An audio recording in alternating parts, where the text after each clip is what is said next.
Citoyen TV, la chaîne de l'Afrique digne et de sa diaspora. Au sommaire, Afrique, sommet d'Abuja, quelle solution? Afrique du Sud, application de livraison. Nigeria, la Banque centrale applique un régime de flexibilité. Intervention du président Bandagani en 3 points. Et pour finir, les titres de l'actualité en France. Commençons tout de suite avec le sommet d'Abuja, quelle solution? Quelle autre solution peut-on envisager pour aller, n'est-ce pas, vers la fin complète de Boko Haram?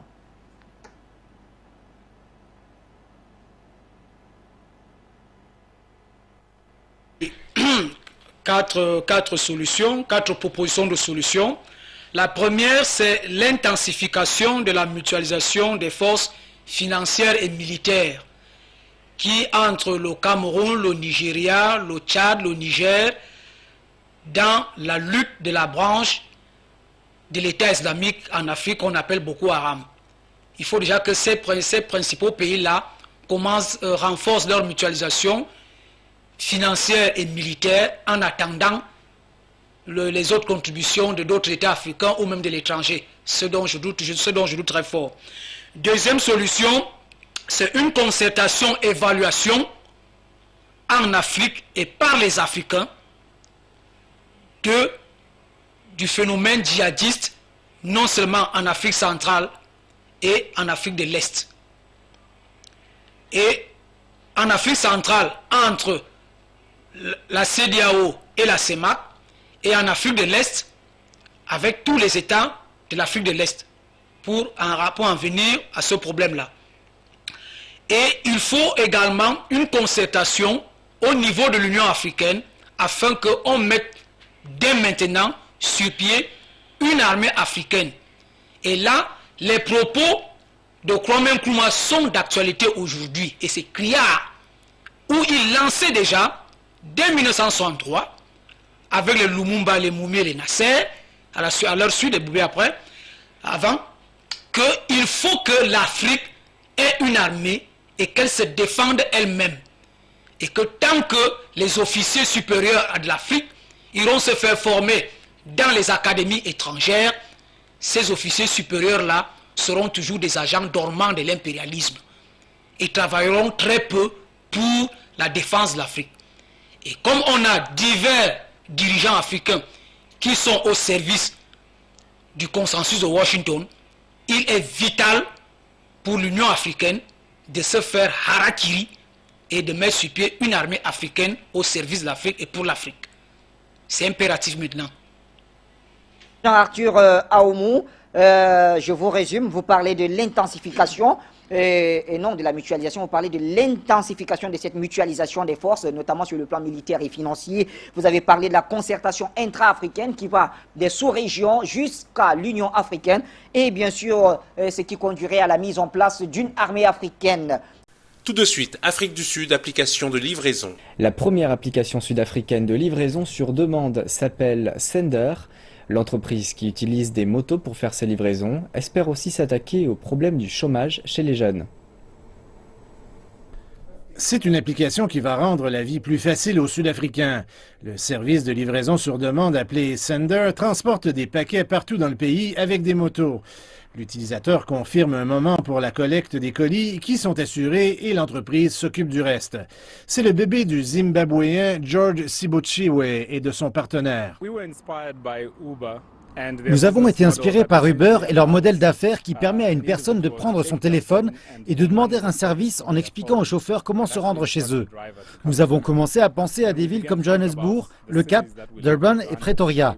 Nous avons aussi pensé à la circulation et nous avons conclu que la collecte avec des motos serait plus efficace pour contourner les embouteillages. Nous avons alors commencé à penser à une application qui pourrait répondre à ces besoins. Les fondateurs estiment que c'est la meilleure façon de fonctionner. Les utilisateurs peuvent même suivre à la trace le trajet de leur colis. C'est un peu comme un service de conciergerie personnalisé. Vous appuyez sur un bouton et quelqu'un fait des courses à votre place. Voilà ce que nous offrons. Disons que vous êtes en train de manger, il fait froid, c'est l'hiver, vous devez aller chercher des médicaments chez le médecin. Vous entrez toutes les données et nous allons le faire pour vous.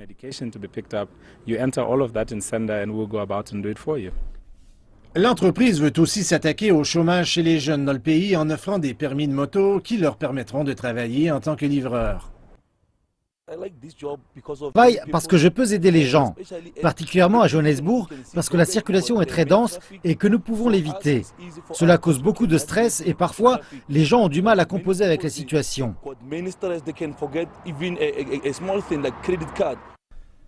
Et maintenant, ils veulent s'attaquer au reste du continent. Nous avons déjà des demandes et de l'intérêt de gens, surtout en Afrique subsaharienne, qui sont intéressés à ouvrir des franchises. En fait, notre produit peut facilement s'adapter à toutes les régions d'Afrique parce que les gens utilisent beaucoup de motos. Nous n'avons pas ici une culture de moto, à moins que ce ne soit des motos de luxe. Donc nous pensons que notre produit est parfaitement adapté à ce genre de marché. La start-up est déjà présente au Cap, à Durban, à Johannesburg et à Pretoria. Tout de suite, Nigeria, la banque centrale applique un régime de flexibilité. La Banque centrale a fixé le Naira à 197 unités par rapport au dollar. Elle fait face à des critiques en provoquant un manque de monnaie forte. Un dollar équivaut cependant à 354 Naira sur le marché noir. La politique resserrée du contrôle du capital est tenue responsable pour l'étouffement de l'économie. Je pense que ça dépend complètement de notre position de perte si nous reconnaissons la dévaluation. Le Naira est déjà dévalué. C'est juste que officiellement nous refusons de le reconnaître. Nous insistons sur le 197. Mais si nous reconnaissons officiellement la dévaluation aujourd'hui, ce qui se passera, c'est que le Nigeria n'a rien à perdre à part certaines personnes qui changent au taux officiel. Leurs produits devront augmenter, mais vraiment le problème ne concerne pas la faible valeur de la monnaie par rapport au dollar, mais la stabilité de la devise. Les devises étrangères au Nigeria ont chuté à cause de la baisse du cours du pétrole et de la chute des exportations de brut. Même lorsque la Banque centrale débat, la principale raison de ne pas dévaluer le Naira est d'éviter une inflation auprès des consommateurs. Inflation qui frappe déjà le pays depuis 6 ans et décourage les investisseurs. La décision de mardi peut changer cette donne.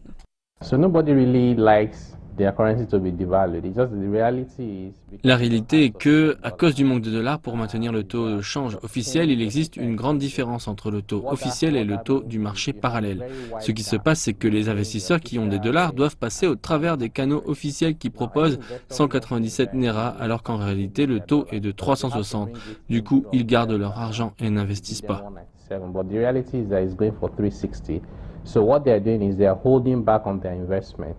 Les autres taux de référence sont inchangés.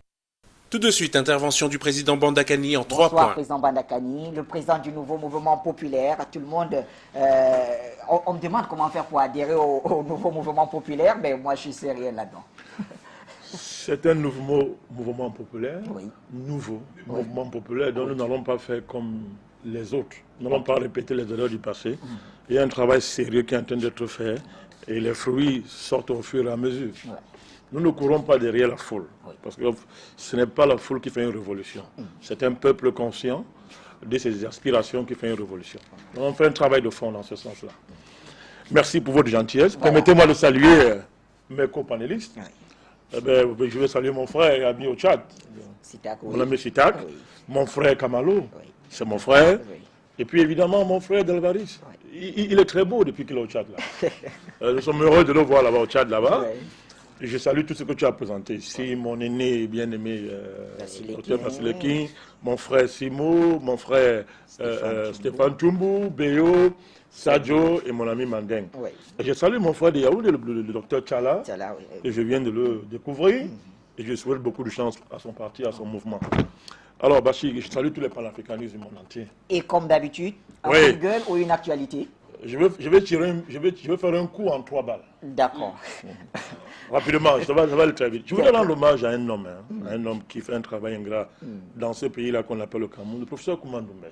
Oui. C'est un grand historien africain. Il est camerounais, mais sa compétence est reconnue sur le plan international. Il fait un travail profond sur la restitution de la mémoire historique des Africains en général et sur la résistance des Africains à l'esclavage. Je crois que mon ami Célestin Diamène devait être là ici aujourd'hui. Parce qu'il faut que des gens comme mon ami Célestin Diamène, que j'aime beaucoup en passant, ils aillent là-bas et ils vont voir comment les Africains ont résisté. Ils ont fait des choses extraordinaires durant l'esclavage. Et comme ça, on ne va plus généraliser le fingonisme. On va savoir distinguer les choses. Donc je voulais rendre hommage au professeur Kouma Ndoumbe. Parce que dans ce pays qu'on appelle le Cameroun, on n'aime pas les gens comme ça, souvent. Hein? Nous, on leur rend hommage pour dire que qui ne pense pas qu'il travaille en vain, on le suit de très près, on apprécie le travail qu'il fait, et un jour viendra où la lumière dans son pays va se déverser sur lui, afin que son travail soit reconnu à juste titre. Ça, c'est d'un. Ça, c'est d'un. De deux, je voudrais revenir sur tout à l'heure le brillant exposé qu'a fait mon ami Mandeng. Sur la relation Cameroun-Nigeria. Nous saluons la visite du président Biya au Nigeria. Mais il faut aller au-delà. Oui. Les panafricanistes, les vrais, savent qu'il y a un axe, il y a un arc qui va changer l'Afrique, c'est la base. C'est là Cameroun, Nigeria, RDC. Il faut que les Africains le sachent. C'est la base, là. C'est l'axe-là qui va changer. Donc, au-delà d'une visite d'État, qui est une très bonne chose, on est très content, il faut approfondir cela. Il faut que l'axe-là, RDC, Nigeria, Cameroun, ça a commencé avec Nigeria, Cameroun, ça doit complètement, comment on dit ça? Ça doit déclasser historiquement l'axe qui lie l'Afrique à Paris. Notre avenir, ce n'est pas à Paris. Ça ne sera jamais à Paris. L'axe de l'Afrique, l'axe de l'avenir, c'est l'arc constitué par la RDC, le Cameroun et le Nigeria. Donc cet arc-là, lorsque les dirigeants de ces pays vont aller plus loin dans la prise de conscience, quand ils vont s'engager dans un patriotisme certain dans leur pays, l'Afrique sera libérée. C'est pour ça que les impérialistes font tout pour déconnecter le Nigeria, le Cameroun et la RDC. Donc les gens qui braillent là, sur la RDC, qui répètent ce que disent les impérialistes, hein, et ne comprennent pas les enjeux que représentent la RDC, ils se trompent. Notre avenir se joue en RDC. Dès qu'un candidat est déjà placé sous la protection de l'ONU, même les élections n'ont pas commencé, il est déjà placé sous la protection de l'ONU. Je parle de M. Katumbi Moïse. C'est un pion dangereux pour le continent africain, ce monsieur. Je l'ai dit ici il y a plus de 3 ans. Et on commence à voir ça. Donc il ne faut pas qu'on s'amuse avec la RDC, qu'on ne faut pas s'amuser avec le Nigeria et le Cameroun. Nous félicitons, n'est-ce pas, cette visite, nous saluons ça. Maintenant, voilà, je termine. Comme tu me refuses rien, je termine. Voilà, ça va être un coup de gueule. Ouais. D'accord. Vraiment, il faut qu'on respecte les populations du Cameroun. Il y a les entreprises qui font de la télécommunication, qui sont des entreprises voyous. Je dis bien voyous. Une entreprise comme Orange et les autres ne sont pas dignes d'être appelées entreprises. Parce que les prestations qu'elles délivrent au Camerounais, c'est une insulte à la dignité du Cameroun. Mais on n'a plus de réseau dans ce pays. Vous pouvez appeler personne. Vous appelez X, vous parlez avec Y. Vous appelez Y, vous tombez sur Z. Vous tombez sur Z, vous appelez Z, vous tombez sur B. Mais c'est n'importe quoi. Et on nous dit qu'on est passé à la 4G. Vraiment, s'il y a un régulateur digne de ce nom, je ne sais même pas s'il faut appeler ça un régulateur. Vraiment, Orange et MTN, ils servent n'importe quoi au Camerounais. Sans publicité. On ne peut pas. Non, je les cite parce qu'il faut qu'on sache de qui on parle. S'ils sont les entreprises dignes de ce nom, l'éthique de l'entreprise, l'éthique du service les interpelle, qu'ils arrêtent leurs histoires. C'est de la saleté, c'est n'importe quoi. C'est pas ça un réseau. C'est pas digne. Donc il faut que les autorités publiques du Cameroun interpellent rapidement ces entreprises parce que c'est une salade, c'est n'importe quoi qui sert au Camerounais. Il faut que ça cesse. Il faut que ça cesse. Merci, Président Bandakani. Je voudrais rappeler, il y a tout de même une agence de régulation télécommunications du côté du Cameroun. Et pour finir, les titres de l'actualité en France. Ça va mieux, le chômage est en baisse, la croissance reprend et les médias adulent François Hollande. Derrière la mascarade, la réalité est tout autre, chiffres bidonnés et conjoncture favorable, le président est en route pour 2017. 70% des PME touchés par les grèves, si Manuel Valls peine à affirmer son autorité, ce sont les Français qui paieront les dégâts causés par la CGT. 10 milliards d'euros pour la Grèce, le prêt permettra au pays de rembourser ses dettes. En contrepartie, Athènes a dû adopter des mesures d'austérité limitant sa souveraineté.